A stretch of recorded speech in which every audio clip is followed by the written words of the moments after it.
Ukraine is at breaking point, as Russia penetrates on several fronts. It's day 1341 of Russia's operation in Ukraine. Let's dive deeper. Today there are lots of updates from the front lines. The situation that has emerged in the last couple of weeks, it is becoming more evident that this could be the breaking point for Ukraine. Ukrainian armed forces have been stretched thin by Russian forces for quite a while now. But as Russia was activating their fronts alternatively, Ukraine was transferring their best brigades to whichever fronts they decided to defend. And we have discussed this in many of our previous reports. However, right now, Russian forces are attacking on the entire front lines simultaneously. As a result, several of Ukraine's best defended cities are now on the verge of collapse. If ceasefire agreement is not reached, they could suffer a critical collapse on one or more fronts. It's not like Ukraine isn't trying, but right now Russia clearly has an upper hand on every sector of the front line. We will start from the north at the Vovchansk front. In our last report of this front, we saw how Russian forces capitalized on their previous success, launched an attack on the west part, and roughly doubled their control of the city. Like many others, defense of this front weakened when Ukrainian command transferred some of their units to the eastern front. And Russia is taking advantage of the situation. In the latest report from this front, sources reported that Russian units carry their momentum and continue their advance southwards. As a result, they were able to take this area under their control. And as you can see, western part of the city has almost gone under Russian control. In addition, reports about Russian advances on the eastern side have also been circulating, but at the moment we are unable to confirm it. However, from the map you can clearly see, the end of the city is near. Now moving to the Kupiansk sector.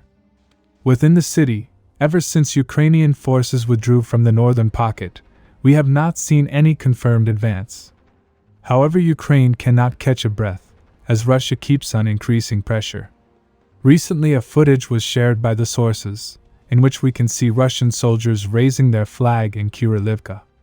Even though at the moment we cannot confirm the capture, but this shows that Russia might be planning to rush south of Kupiansk. If this happens, this entire Ukrainian grouping could be in a very bad situation, given their main supply road was physically cut. However, Ukraine might be planning something different. One day ago, sources reported that Ukraine launched a counterattack north of Kupiansk, with the goal of cutting Russia's rear.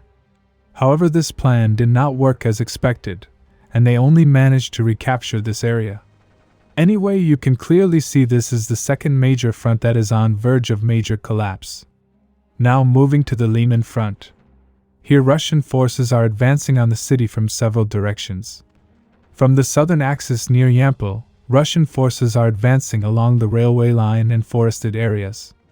According to the reports, they managed to enter the first houses of Lyman city, however only this advance was confirmed. Further up north, they are advancing from Zaporizhzhia on a wider front. Ukraine has at least 2 layers of defenses in this open field before Lyman. But Russian forces are slowly advancing, as this area was captured by them. Furthermore, we saw these 2 advance from north near Stavki.